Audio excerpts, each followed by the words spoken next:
with me, my friend. We shall descend to the world of the unknown and forbidden. Down to the depths where the veil of time is lifted and the supernatural reigns as king. Come with me and listen to the tale of Out of the Sky. Certainly, there is in all the vastness of the universe many worlds on which intelligent life has developed.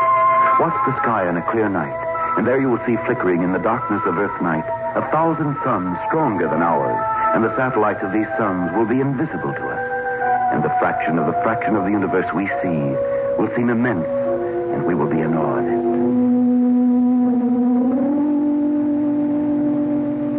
Already men's minds have turned to the stillness of space. Already his thirst for knowledge has led him in imagination on many an expedition into space. The most primary things we know. But there remains a world, a universe of things we don't know. And if there is life in other worlds, how advanced is it? How much farther have they progressed than have we? Why would it not be possible for them to learn the secret of space travel long before we were even close to the answer? I wonder who that can be. I'll get it. Yes. Well, that's strange. Who is it, dear? No one. There's no one out here at all. I don't know if somebody... What's the matter? What's the...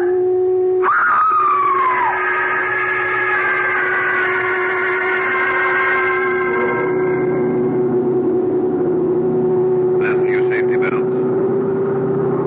Fasten your safety belts.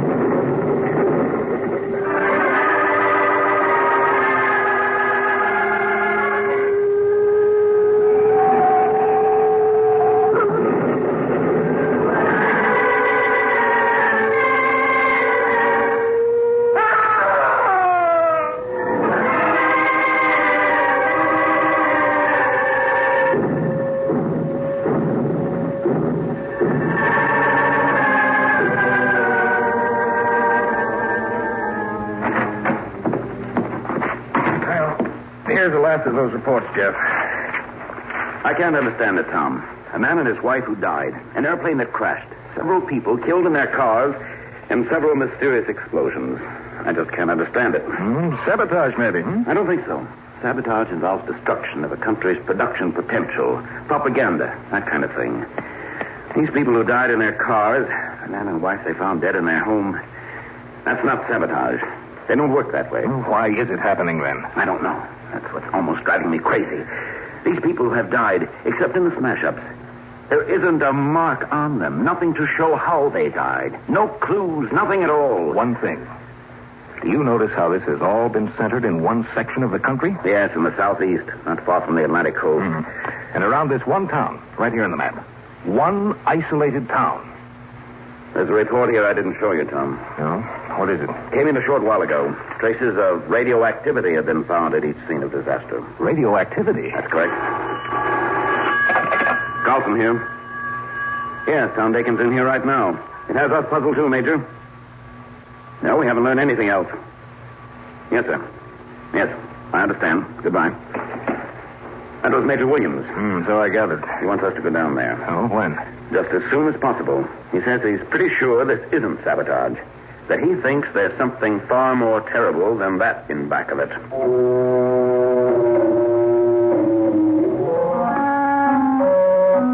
Tom Dakin and I got reservations on the first plane out. For reasons of security, after the first few reports, a censorship had been placed on any further news from the disaster area. We landed at one of the southeastern coastal cities and took a train the rest of the way.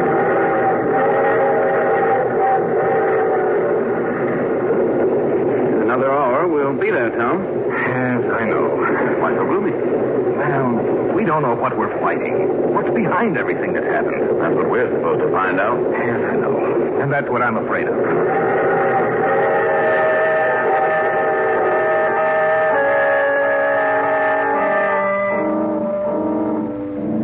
As soon as we reached the town, we got in touch with the local authorities.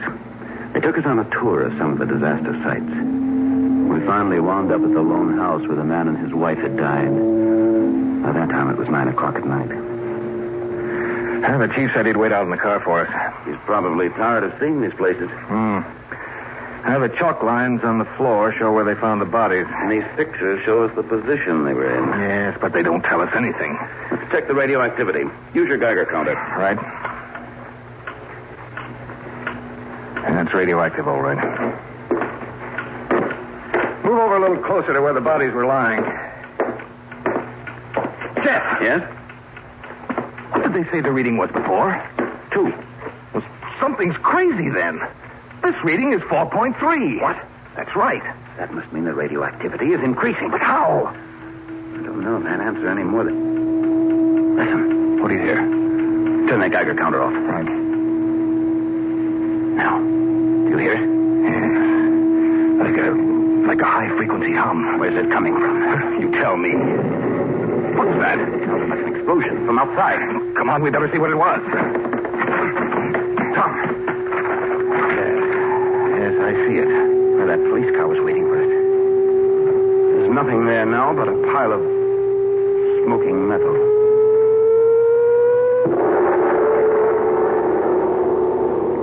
We'll return to the tale of Out of the Sky in just a moment.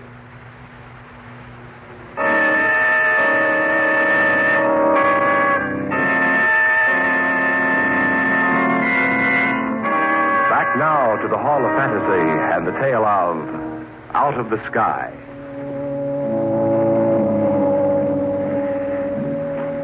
Tom Dakin and I had been inspecting the house of the couple who had mysteriously been killed. Outside, a car waited for us. Suddenly, we had heard a strange humming sound of a high frequency.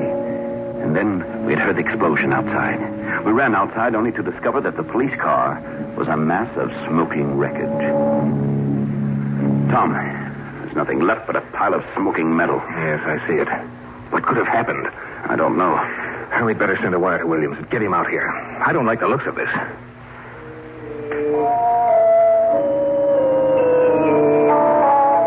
We got back to the hotel as soon as we could.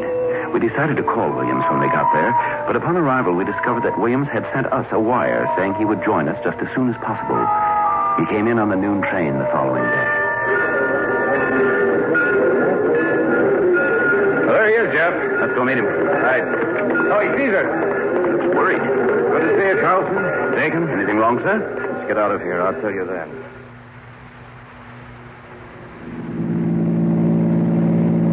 Have you seen all the places where the accidents took place? All of them. There's something strange about that, Major. What do you mean? You must mean the radioactivity, Tom. That's right. Major, those early reports mentioned radioactivity. Yes, I know. The original reading was less than 2. Now it's 4.3. What? That's right. And I might as well tell you what I know. We received a report from an airline pilot about a strange ship. Oh? Yes, that's right. According to what he said, it didn't look like anything he'd ever seen before. That there wasn't a silhouette of any ship on Earth that looked like what he saw. What did it look like? It was circular in design. Like... Yes, that's right. We told you about what happened last night. Yes. It's a good thing you weren't in that car. Who are they? Visitors from out of the sky, Dakin. Out of the sky? Out of space, if you prefer. And you believe the pilot's story? Yes, I do. But why did they come here? Well, they're not friendly. We're sure of that. And they're concentrating on this area.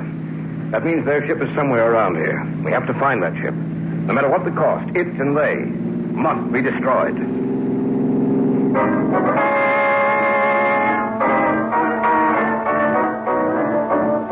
late afternoon, the battalion of troops had moved into the area. They were kept out of the town proper, so as not to frighten the citizens. Another battalion would arrive the following morning, and then would begin the long search to locate the mysterious visitors from out of the sky. About 7:30 that evening, Tom Dakin went out to visit some of the places where the accidents had occurred. We had set up camp with the troops on the edge of town. It was 9 o'clock when he returned. Yes? Major Williams. What is it, Tom?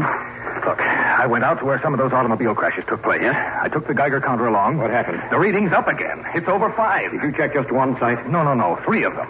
The reading's over 5 in each place, and one of them was close to 6. It means that radioactivity is increasing. But why? And another thing, the area of radioactivity seems to be spreading. Spreading? That's right. Jeff and I checked them yesterday. Now, one of the officials with us said the area seemed larger than it was before. Tonight I discovered it was larger than it had been yesterday, and I'll lay even odds it'll increase by tomorrow. Come here a minute. I have a map here with every site in which an accident occurred. Let's take a look at it. For one thing, all those little marks you have on that map seem to be in a definite pattern. Yes, I noticed that earlier. Look. The whole town is encircled by these spots. And they seem to be spaced at regular intervals throughout the town, too. And they spread. What did you say, Major? Each of those little spots you see on the map represents a radioactive area, Carlson. A radioactive area that is spreading all the time. It's like a fire. See how the town is ringed with those little spots? And see how they're spaced inside the town? The area of radioactivity is moving in from outside the town, and from those spots inside, it will spread and move out. Spread like a fire until the whole town is nothing but a mass of radioactivity. And the people must be evacuated. That's right, just as soon as possible. Mr. Williams, someone to see you, sir. They told me you're the man I should see. Major Williams? Yes. My name's Kincaid. I own a farm about 15 miles from What here. did you want to see me about, Mrs. Kincaid? I'm a spinster, Major. It's missed. I'm sorry. You shouldn't stand on ceremony, I guess. I saw something funny I think you ought to know about. For heaven's sakes, what is it?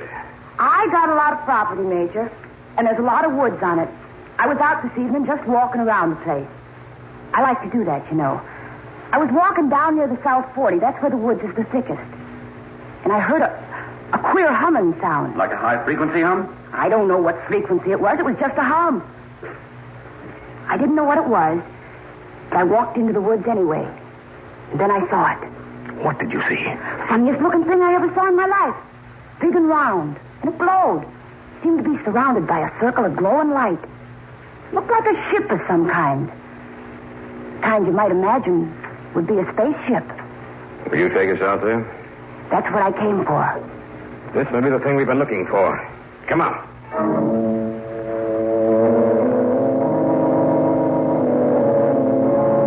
We took a jeep. The four of us drove through the night to Miss Kincaid's farm. Even she was silent as we drove out there. And the thought uppermost in our minds was, what would we find out there? Who were they? And what did they look like? I never been so bruised in all my life. Oh, is that the woods up there? That's right. I don't see anything up there. Oh, the trees are too thick. Can't see a thing till we get inside the woods. There's a clearing near the center of them. Well, this is as far as we can go. All right. Let's go. Well, I'll lead the way. You just follow me. She's not making all this up. I don't think she is. Fits in too perfectly with what we know. Yes, you're right, Major. Yes, I hear it. It ain't far now. Look up there. There seems to be some light. That must be it. Strange kind of light, like a phosphorescent glow. The light's getting stronger. Getting very close to it. Yes. There it is. Well, what do you think of it? It's just like you said, Miss Kincaid. Want to go up close and get a good look? Don't be a fool. The thing is surrounded by a radioactive circle. If we stepped into that band of phosphorescence, we'd be dead within a matter of minutes. It's frightening. Sitting there, something completely alien to this world. Not only alien to this world, Dakin, but bent on its destruction.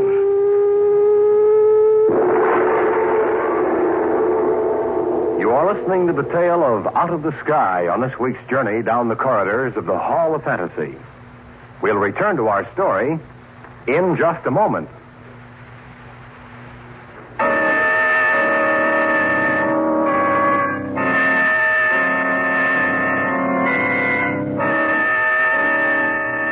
And now, back to our story. An original tale of fantasy featuring Everett Clark and Carl Grayson entitled Out of the Sky. The four of us stood there at the edge of the clearing. Before us loomed a circular disc, surrounded by a band of eerie luminescence. Put the Geiger counter on, Tom. Right, Major.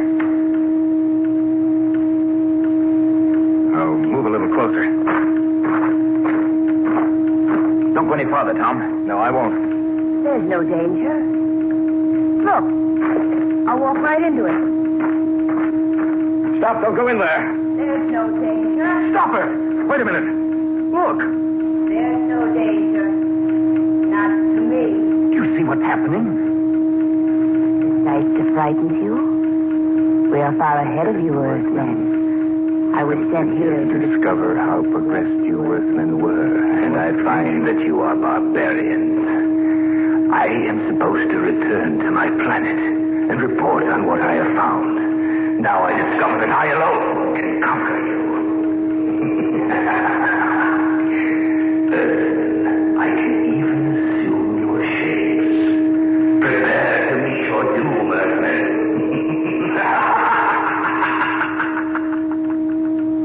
I can hardly believe my eyes.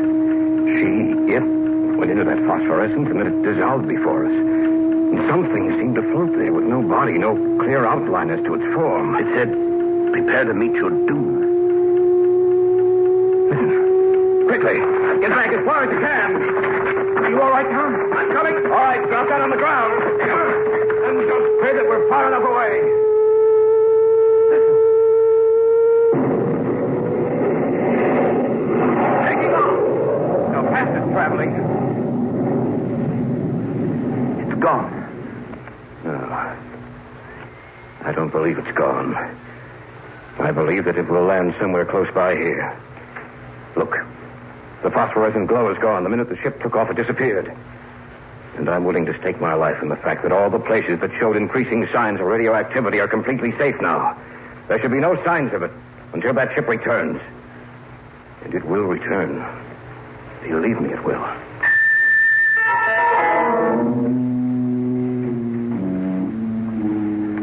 As soon as we got back to the camp, we sent details out to ascertain whether Major Williams' surmise was correct. It was. Every place which had shown traces of radioactivity had lost it. For the moment, we were safe. Do you think it's gone back to wherever it came from, Major? I don't. Then you think it will strike again? Somewhere else? Not somewhere else, Carlson. It will return to this area. Why? The preliminary operations were begun here, Jeff. Evidently, that ship must be on the ground in order for it to increase the radioactivity in those areas which it has already struck. The minute it leaves the ground contact, the radioactivity circuit is broken. It will have to return to reactivate those circuits. And we'll know when it returns when those spots show signs of renewed radioactivity. But why would they want to conquer us, Major Williams? Why not come as friends? Perhaps they believe that we'd be hostile to any friendly overtures. I don't know. Maybe they're ruled by a party that wants to conquer planets, just as we've sometimes been ruled by men who wanted to conquer nations. The visitor said we were barbarians. In relation to their technological advancement, perhaps we are. But I think that gives us our one chance of defeating him. How? I think he's underestimated us. Underestimated our weapons. He landed here in a rural section of the country. He doesn't realize the weapons we do have at our command. And that may be our trump card.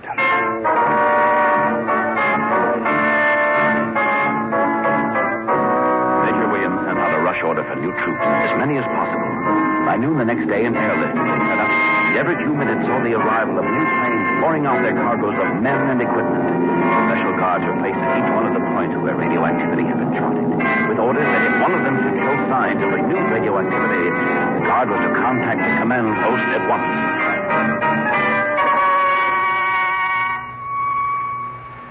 It was the evening of the second day after the ship had blasted off.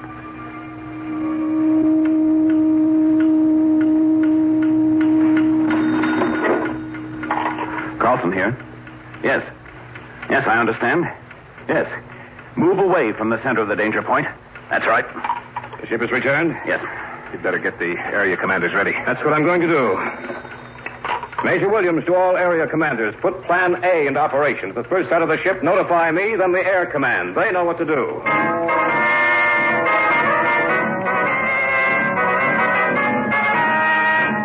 Reports came in from each guard post that signs of radioactivity had reappeared. From where we were, we could hear the reconnaissance planes taking off. The whole camp had suddenly roused itself from the lethargy of waiting to a concerted drive to find the enemy and destroy it.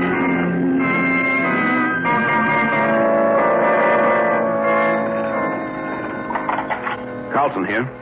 You have? Where? Yes, I have it. Get in touch with Air Command right away. They found it. Where? You'd never believe it. The ship has returned to that cleared area in the woods. Probably thought we'd never look there. Let's get up there. We've got to make sure our men are back far enough. What we're going to drop is the most powerful weapon in the world.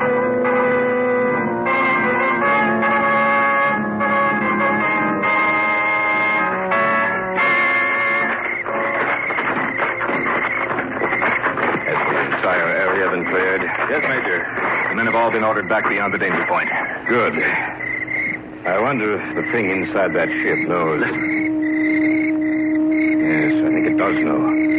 Why doesn't that plane get here? The sound is getting stronger. Maybe this is a trap. Maybe that thing knew what we'd do. Perhaps it can destroy everything in this area for miles around. Maybe that was the reason we were allowed to live, so that we could bring in reinforcements. He can destroy 100,000 and listen. I hear the plane. They only get here in time. What if it blasts off? Then we've lost. The first and only battle we'll be allowed to have. They've dropped the bomb. Duck down.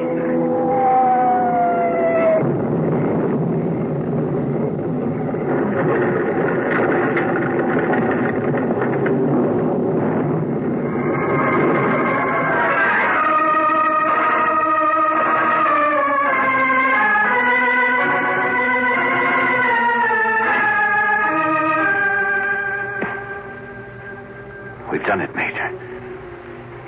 We've done it. The ship was destroyed completely. I believe that the bomb was dropped just in time. A few seconds longer, and all of us in this area would have been destroyed. He said that they were waiting for his report. If he doesn't return, will they come looking for him? Perhaps. Then again, they may think that we're stronger than they are. Who can tell what will happen? Perhaps the future may bring other visitors, and they may be friendly. Then again, they may be our enemies. We can't tell what will come from